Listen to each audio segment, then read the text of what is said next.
দরকার পড়লে আমার 2টি কিডনি বেঁচে আমার পোলারে ভালো করবো আমি। আমার কিডনি আমার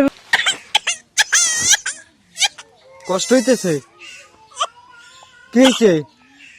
আমার বাচ্চাদের বাঁচানোর জন্য, আমার বুকটা ভরে রাখার জন্য, তাহলে আপনাদের সামনে আমি হাত বাড়াইছি। আমার পোলারে দিয়ে আপনারা ভালো করে দেন। আমার পোলারে আমার পোলারে জোরে জোরে শ্বাস করতেছে, এরকম সব সময় করে? রাত দিনের এরকমই করে, কোনো শান্তি নাই, ঘুমায় না, কান্দা কাটা করে সমানে, কান্না করতেছে, কান্না করতেছে। কান্দা করে তো যোগ সঙ্গে নিঃশ্বাস নিতে পারে না। আল্লাহ কত কইতেছি, নামাজ পড়তেছি, কত কইতেছি, কই আমার ছেলেটা তুমি আমার বুকে ফিরিয়ে দাও, আমার ছেলেকে বাঁচান আপনারা। এই যে দেখেন যে, এই যে আপনি একটু এদিকে ঘুরেন, এই যে দেখেন যে পেটের মধ্যে মানে সবসময় এরকম পাঞ্চ হতে থাকে, হাতে ছিদ্র থাকার কারণে। এটাই আমার সম্বল, এটা দিয়ে আমি 200-400 টাকা কামাই করি, ফ্যামিলি চালাই। কিন্তু এই টাকা দিয়ে তো আর আমার ওই চিকিৎসা করা যায় না। কিন্তু আমার পৃথিবীতে আমি যে মারা যাবো, আমার মাটি দেবো, আমার কোনো রোগ নাই। কিন্তু আমার বাচ্চাটার জন্য আমি কত কষ্ট করি, বাজারে বাজারে ভিক্ষা করছি। এই এলাকার মানুষ ঘুরে ঘুরে চাল তুলে আমার বিক্রি করে দিতে, তা দিয়ে আমি মেডিকেলে গেছি। কিন্তু যখন 5 লাখ টাকা চাইতে, তখন আমি আর সহ্য করতে পারি নাই, তখন আমি ঘুরে চলে আসি। আসসালামু আলাইকুম। এখন আছি কুড়িগ্রামের সাজ্জাতের বাসায়। তো বাসাটা হলো কুড়িগ্রাম চিলমারি উপজেলা এবং নেটারকান্দি গ্রাম। তো ওর আসলে এই যে হার্টের ছিদ্র হয়ে গেছে, তো এটা জন্মের পরপরই আসলে ধরা পড়েছে। তো তার বাবা মা আসলে তাদের মুখ থেকেই শুনবেন, কিন্তু তার বাবার আসলে এই যে পেছনে ঘরটা দেখতে পাচ্ছেন, এই ঘর দেখেই অনুমান করতে পারবেন যে আসলে তাদের কতটুকু সামর্থ্য আছে। বলতে গেলে যদি বলি যে বাংলাদেশের দরিদ্র সীমার নিচে যেই মানে দরিদ্র সব থেকে বেশি যে জেলাটা, এটাকে কুড়িগ্রাম বলা হয়। তো ঢাকা থেকে গতকালকে রাত্রে 10টায় বের হয়েছি, আর এখন সম্ভবত বিকাল 4টা। তো 20 ঘন্টার উপরে হয়ে গেছে এখানে আসতে। কুড়িগ্রামে নেমেছি সকাল 10টায়, সকাল 9:30টার দিকে। তারপরে এই যে চিলমারি হয়ে এই যে 2 ঘন্টা নদী পাড়ি দিয়ে, মানে একটা বোট ভাড়ায় দিতে হয়েছে 3000 টাকা। তো এরপরে এপারে উঠে আবার হেঁটে হেঁটে আসতে হয়েছে। আর এটা হচ্ছে একটা চর এলাকা। তো এই চর এলাকাটা অনেক বড়, কিন্তু এখানে আসলে কোনো হসপিটাল নাই যে কোনো চিকিৎসার ব্যবস্থা নেওয়া হবে। তো এই অবস্থায় আসলে আপনার বাচ্চায় কতদিন যাবত অসুস্থ? অথবা 4 মাস পর্যন্ত। 4 মাস পর্যন্ত। তো জন্মের পরপরই কি সমস্যা ধরা পড়েছে? জন্মের পর এই সমস্যা ধরা পড়েছে 1.5 মাসে। জন্মের পরপর। তো এর আগে কি চিকিৎসা করার নাই? হ্যাঁ করছি, ওষুধ পানি খাওয়াইতেছি, হ্যাঁ না, অপারেশন করবার গেলে 5-6 লাখ টাকা চাই, অত টাকা আমরা পাবো কই? তো আপনার যে ওর বাবা কি করে? আর বাবা ঝালমুড়ি বিক্রি করে। ঝালমুড়ি বিক্রি করে। ওর বাবার ইনকাম কত দিনে? বাকি মানে ইনকাম নাই তো বেশি, অত বাবা 200-300 এরকম। 200-300 টাকা। হ্যাঁ ঠিক আছে। ওজন কতটুকু জানা আছে? ওজন তো ভাই 1 কেজি হবো, 1 কেজির বেশি হবো না ওজন। আচ্ছা, ডাক্তার কি বলছে লাস্ট পর্যন্ত? ডাক্তার কি বলছে? কোথায় চিকিৎসা করাইছিলেন? ওই সদর হাসপাতালে। সদর হাসপাতালে। তারপরে উন্নত কোনো চিকিৎসার জন্য চেষ্টা করছিলেন? ঢাকা গেছিলাম। ঢাকায় গেছিলেন? ঢাকায় যাওয়ার পর কি বলছে ডাক্তার? অপারেশনে গেছিলাম, তখন ওই জায়গা কইছে 6 লাখ টাকা লাগবে এই রোগী, নইলে অপারেশন না করলে বাঁচবো না, রোগী অপারেশন না না করলে করলে বাঁচবো না, এই কথা কইছে। তখন তো আমাদের হাতে সম্ভব না, এত টাকা পয়সা নাই, আমরা কি করবো? তখন নিজেরা না বুঝে ওই জায়গা থেকে ঘুরে আসি, ফিরে ফিরে আসি আমরা থেকে। এলাকাবাসী কি কোনো সাহায্য করছে? করছে এলাকাবাসীরা, কিছু কিছু টাকা অনেক টাকা তুলেছে লোকের, তারপরে ডাক্তারের কাছে নিয়ে আসলাম ওষুধ। ওই এলাকাবাসী যে সাহায্যটা করছে ওইটা নিয়ে আপনারা ঢাকায় গেছেন? হ্যাঁ ঢাকায় গেছি। তখন তো ঘরটা কি আপনাদের জায়গায়? এই ঘরটা আমাদের জায়গায় না, মাসের জায়গায়, আমরা খালি ঘর তুলে নিয়ে আসি আমরা।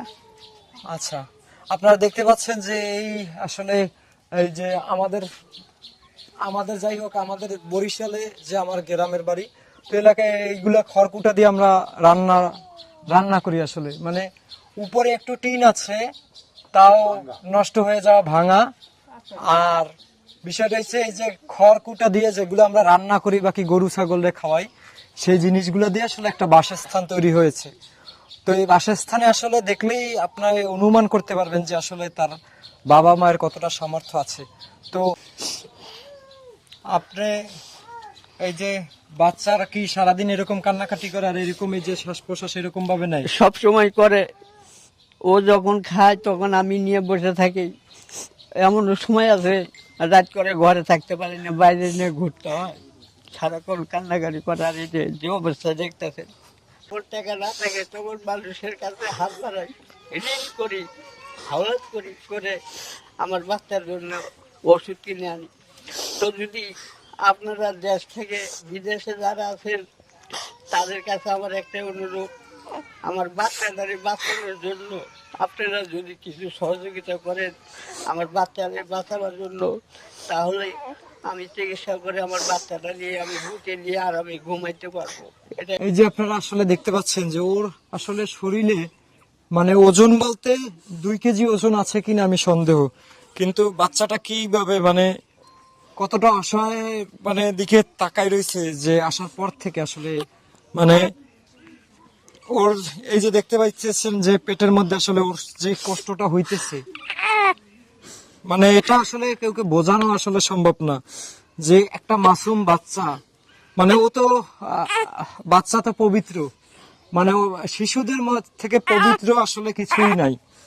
তো ও যে আসলে পবিত্র, ও তো আসলে মানে দরিদ্র ঘরে জন্মগ্রহণ করছে, এটা তো আসলে ওর দোষ না, বাকি ওর মা বাবারও দোষ না। কিন্তু আসলে ওরে আল্লাহ হয়তোবা খুশি হয়ে আমাদের পরীক্ষা করার জন্য হয়তোবা আসলে এই রোগটা দিয়েছে। মানে এই বাচ্চাটার যে মানে দেখতে পাচ্ছেন যে পেটের মধ্যে বুকের মধ্যে যে কষ্টটা হইতেছে, এই কষ্টটা থেকে আসলে ওর অপারেশনের মাধ্যমে আসলে ওকে মানে অপারেশন তো করতে হবে মানে ওর সুস্থতার জন্য। তো আপনারা যদি আপনাদের সামর্থ্য অনুযায়ী একটু একটু এগিয়ে আসেন, যেরকম ইসরাফিলের জন্য 1 মাস আগে আমাকে 10 লাখ টাকা আমার কাছে পাঠাইছিলেন সর্বমোট। অপারেশনের আগ পর্যন্ত 1 লাখ টাকা কম ছিল, তখনও আপনারা 1 লাখ টাকা হাসপাতালে এসে দিয়ে গেছেন। তো আসলে ইসরাফিলের অপারেশন হয়েছিল ওর, তো বাকি আপডেট আপনারা জানেন। এর আগে ইউসুফের চিকিৎসার জন্য আমার কাছে 7 লাখ টাকার মতো পাঠাইছেন। যদি আসলে মানে আপনাদের জায়গা থেকে একটু এগিয়ে আসেন তাহলে হয়তোবা এই মানে মাসুম বাচ্চাটাকে আসলে ওর বাবা মা হয়তোবা চিকিৎসার ব্যবস্থা করতে পারবে। এই যে এখন বর্তমান অবস্থায় চিকিৎসা শুরু করার মতো মানে আপনার কোনো সামর্থ্য আছে যেটা নিয়ে আপনি ঢাকায় যে চিকিৎসা শুরু করতে পারবেন? এরকম কোনো ব্যবস্থা নেই। এরকম কোনো ব্যবস্থা নেই? এরকম কোনো ব্যবস্থা নেই। বিক্রি করার মতো কি কিছু আছে? বিক্রি করার মতো কিছু নেই। এখন খালি বিক্রি করার মতো আছে আমার 2টা কিডনি। এই 2টা যদি বিক্রি করি তাহলে হয়তো সম্ভব বাচ্চারে বাঁচালো, তাছাড়া আমার কোনো পথ নেই। আসলে বাচ্চাটা যে পরিমাণে কষ্ট পাইতেছে ওর দিকে আসলে তাকাইলে, মানে এত সুন্দর একটা মাসুম বাচ্চা, কিন্তু ওর দিকে আসলে তাকাইলে আসলে মানে এটা নিজ চোখে না দেখলে হয়তোবা যাদের সন্তান আছে তারা হয়তোবা ভালো অনুভব করতে পারে যে সন্তানের কষ্টটা কত দূর। তো আপনারা দেখতেছেন যে আসলে কি পরিমাণে কষ্ট পাইতেছে, আর বাচ্চাটা আসা শুরু থেকে আসলে শুধু তাকাই রয়েছে, মানে আমি ওইদিকে গেলে ওইদিকে ঘুরে তাকাই থাকে।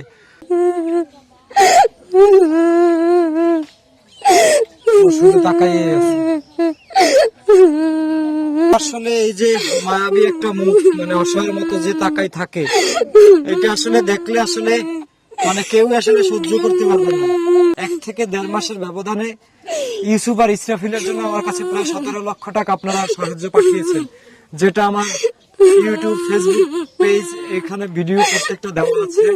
হয়তোবা অনেকেই নতুন দেখতে পারেন, হয়তোবা অনেকেই পূর্ব পরিচিত, হয়তোবা অনেকেই টিভি চ্যানেলে আমার নিউজ দেখে থাকতে পারেন যে ঢাকা বিশ্ববিদ্যালয়ের রাস্তার উপরে পোকায় খাওয়া রিয়াদকে পড়ে থাকতে দেখে যে আমি উদ্ধার করে চিকিৎসা করেছিলাম। ওরা মাথার অর্ধেক পচে গেছিল, চোখ ছিল না, তার মা ছিল রাস্তার পাগল। 68,000 গ্রাম খুঁজে তার পরিবারকে বের করছিলাম, তার মা রাস্তার পাগল। আর রিয়াদও আসলে বুদ্ধি প্রতিবন্ধী, কথা বলতে পারে না, মা সন্তানকে চিনে না, সন্তান মাকে চিনে না, এমন একটা গল্প আসলে তৈরি হয়েছিল। তো বাংলাদেশের ম্যাক্সিমাম পত্রিকা টিভি চ্যানেলে। তো এক একটা টেলিভিশন আসলে মানে 3টা 4টা করে নিউজ করেছে। আপনাদের যদি কোনো মানে হয়তোবা আমরা অনেকে মনে করি যে আসলে হয়তোবা ফেসবুকের যুগে আসলে সবকিছু সত্য নয়।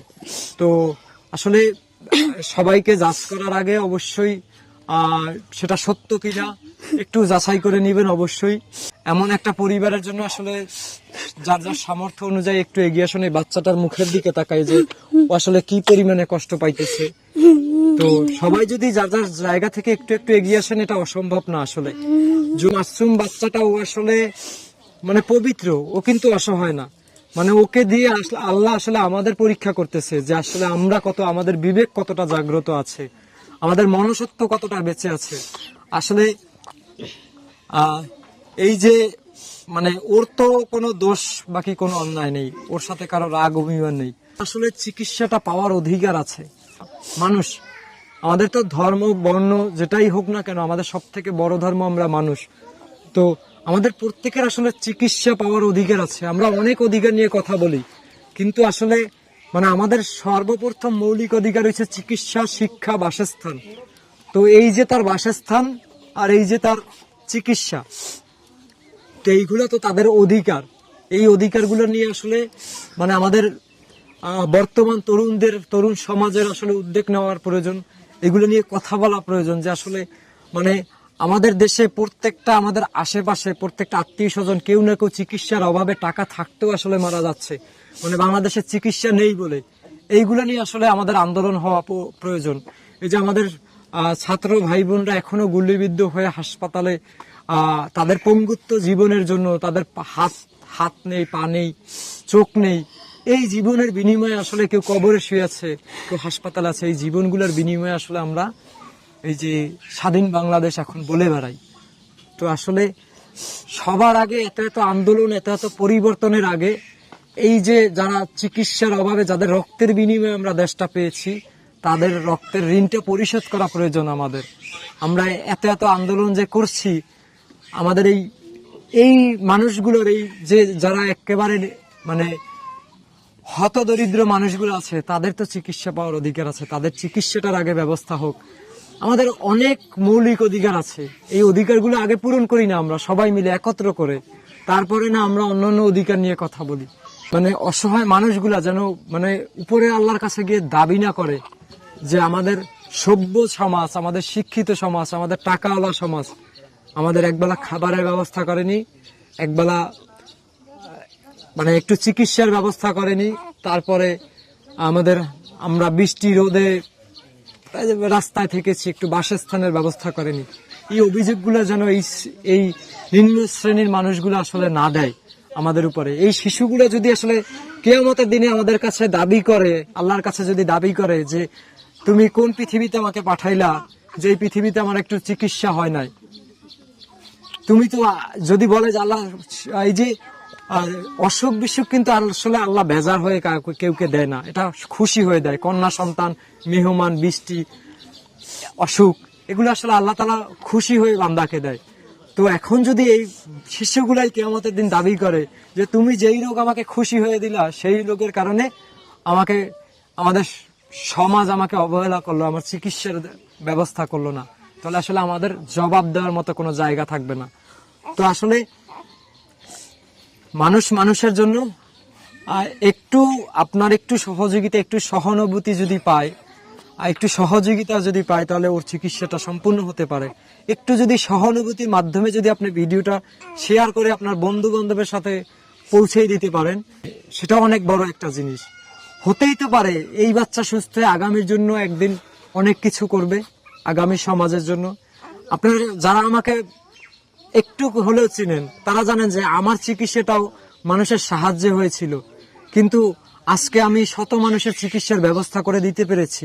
সেটার প্রমাণ আপনারা আমার ইউটিউব চ্যানেল, ফেসবুক পেজ থেকেও দেখতে পারেন। তো হতেই তো পারে এই বাচ্চা বড় হয়ে এরকম কোনো গুরু দায়িত্ব পালন করবে। যাই হোক, অনেক কথা বলে ফেলেছি, সবাই ভালো থাকবেন, আর ওর জন্য সহযোগিতার একটু হাত বাড়িয়ে দেবেন, এবং আপনাদের থেকে একটু ভালো রেসপন্স পেলেই আসলে ওকে ঢাকা নিয়ে যাওয়া হবে হাসপাতালে, যে চিকিৎসার জন্য, অপারেশনের জন্য। সবাই ভালো থাকবেন। আল্লাহ হাফেজ। আসসালামু আলাইকুম।